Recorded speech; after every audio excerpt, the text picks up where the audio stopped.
Welcome back to my channel. Today, I'm recapping a chilling horror thriller movie named Longlegs. This movie takes us on a suspenseful journey through a decades-long murder mystery filled with satanic rituals, disturbing imagery, and an eerie connection between the past and the present. Let's dive deep into the plot of Longlegs and explore how this slow-burn psychological thriller unravels. Grab your popcorn, because this recap is going to take you through all the key moments, including a mind-bending twist you won't see coming. Let's begin! The movie opens in the cold, wintry landscape of Oregon in the early 1970s. Snow blankets the ground, creating a quiet, eerie atmosphere. The camera slowly pans to a young girl named Lauren Acala, who steps out of her house, curiosity drawing her to a car parked nearby. The isolation of the setting already makes you feel uneasy. There's no one around, just the sound of her footsteps crunching in the snow.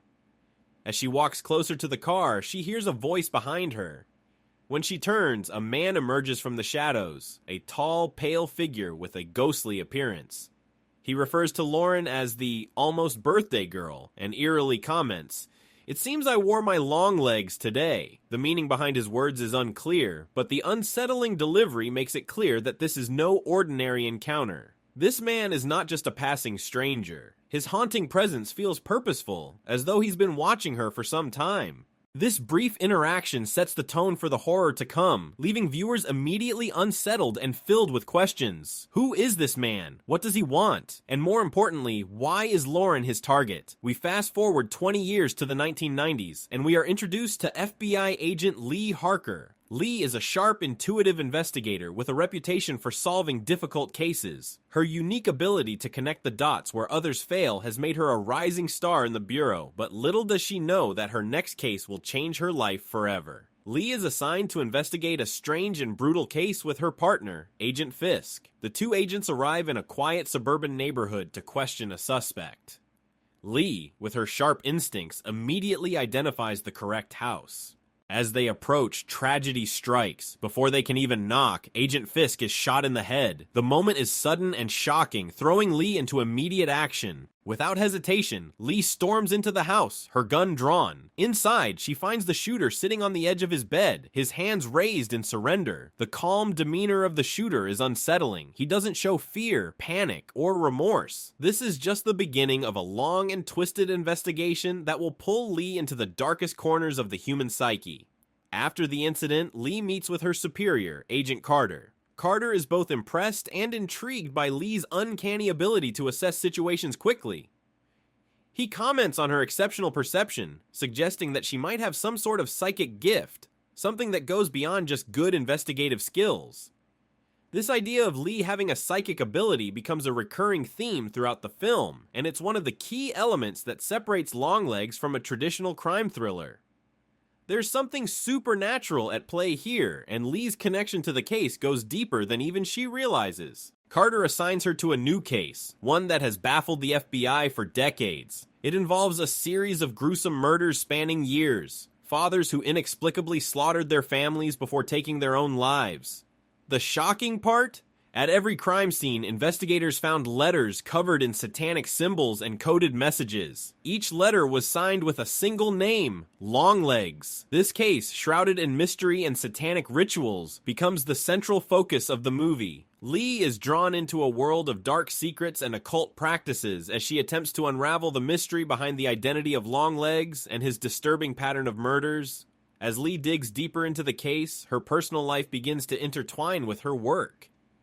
One evening, Agent Carter invites Lee to his home for dinner. There, she meets his wife, Anna, and their young daughter, Ruby. She is the bright and innocent young daughter, takes an immediate liking to Lee.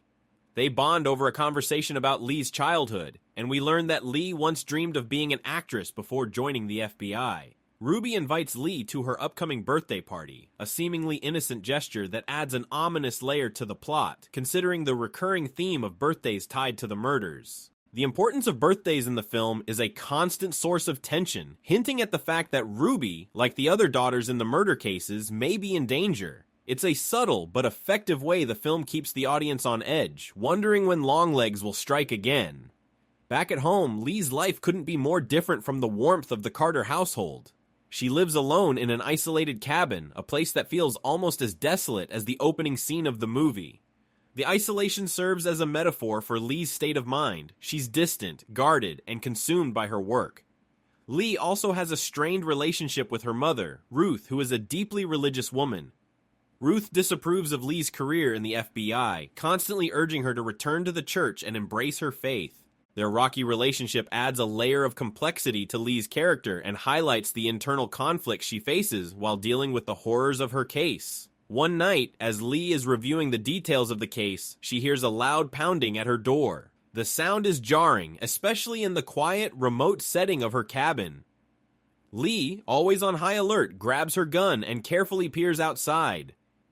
What she sees sends a chill down her spine, a figure standing at the edge of the woods, shrouded in darkness, watching her.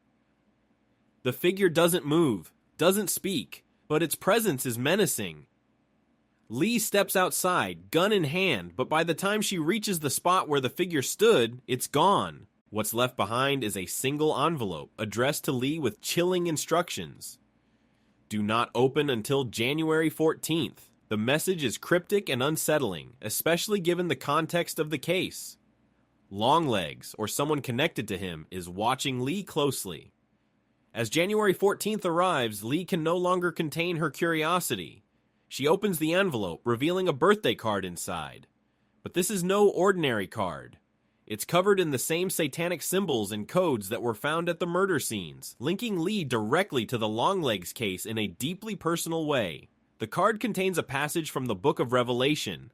I stood upon the sand of the sea, a phrase often associated with the rise of the Antichrist. Alongside this ominous biblical quote is a graphic threat of violence, making it clear that whoever sent this card is playing a dangerous game. This moment marks a turning point in the film.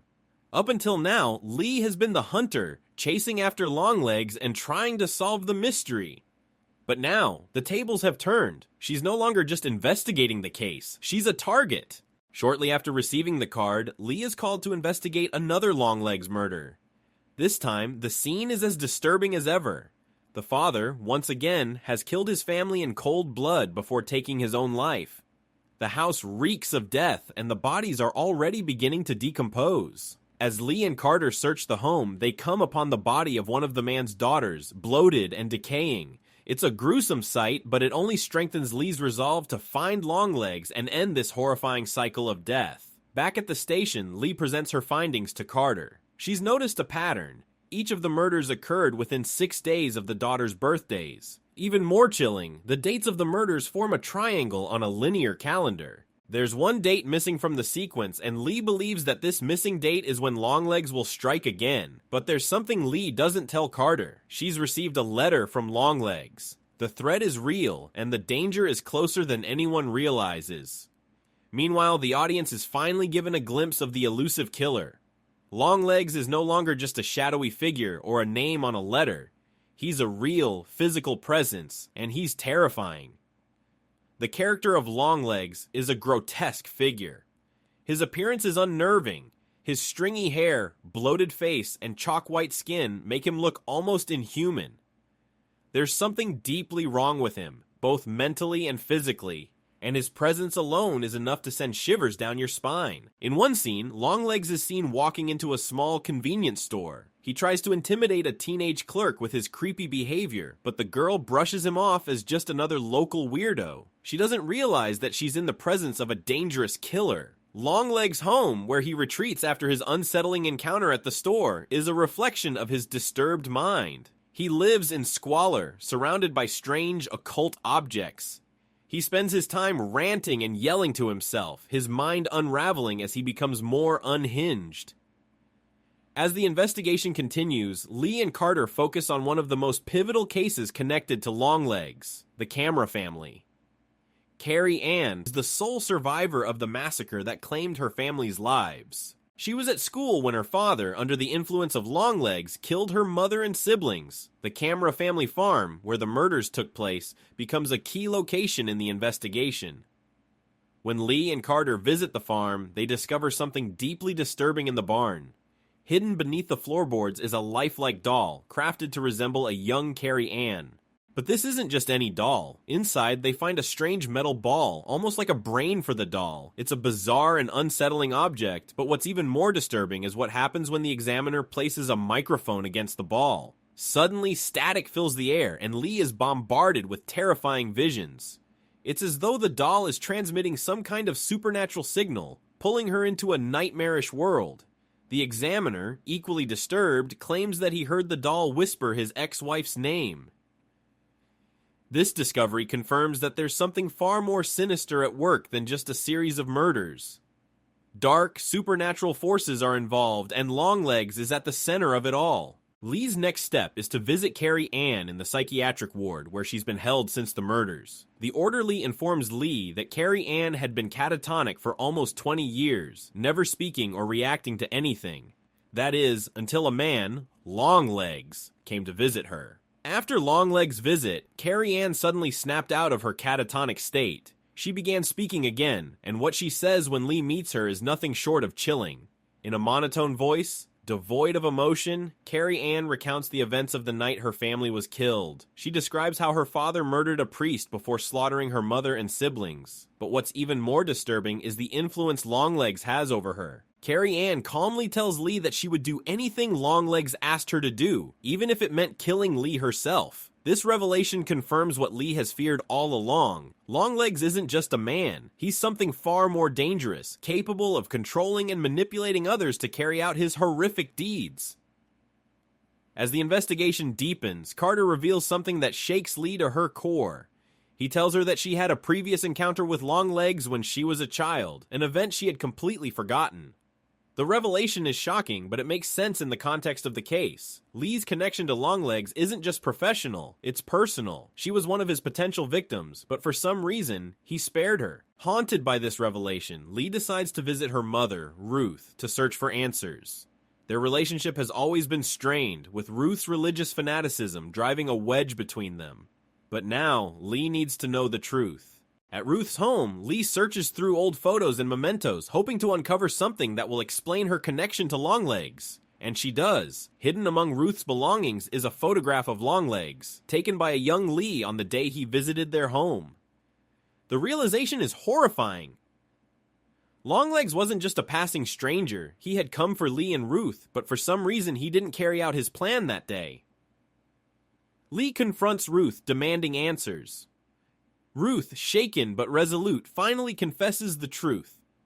That night, when Longlegs came to their home, Ruth begged for their lives. She made a deal with him. She would become his accomplice in exchange for sparing her daughter. From that day forward, Ruth had been delivering dolls to the families that Longlegs targeted. The dolls, crafted by Longlegs, were imbued with satanic magic. They were designed to manipulate the fathers into committing the murders, turning them into unwitting pawns in Longlegs' twisted game. Ruth, disguised as a nun, would deliver the dolls to the families, telling them they were gifts from the church. The revelation is horrifying, but it also explains why Lee has been haunted by this case for so long. She wasn't just an investigator, she was a part of it all. With the photograph as evidence, the FBI is able to track down Longlegs and capture him. His real name is revealed to be Dale Ferdinand Cobble, but his true identity is much darker. Longlegs is more than just a man. He's a servant of Satan, carrying out dark rituals and spreading chaos wherever he goes. In a brief but chilling interrogation, Longlegs addresses Lee directly. He taunts her, singing "Happy Birthday" in a haunting voice and referring to himself as the man downstairs, a clear reference to Satan. Longlegs revels in his power, knowing that even in captivity, he still holds the upper hand. Before the FBI can extract any useful information from him, Longlegs commits a shocking act of self-destruction. He slams his face into the interrogation table, over and over, until his nose is shattered and his face is a bloody mess. The brutal scene is difficult to watch, but it's a fitting end for such a disturbed character. After Longlegs' death, the case seems to be over, but Lee knows there's still one more piece of the puzzle. She returns to her mother's house, this time with Agent Browning. But when they arrive, things take a deadly turn. Ruth, now fully consumed by guilt and madness, emerges from the shadows and kills Agent Browning with a shotgun. Lee, horrified, confronts her mother, but Ruth is beyond saving.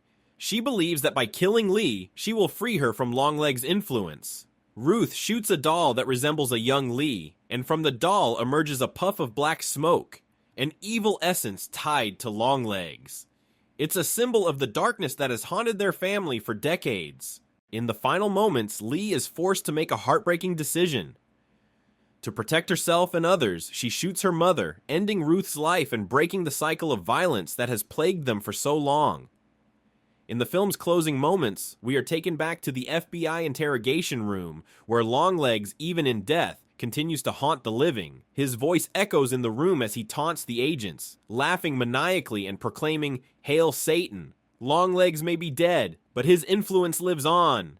The final shot lingers on the room, filled with an unsettling sense of doom, leaving the audience with the chilling realization that evil never truly dies.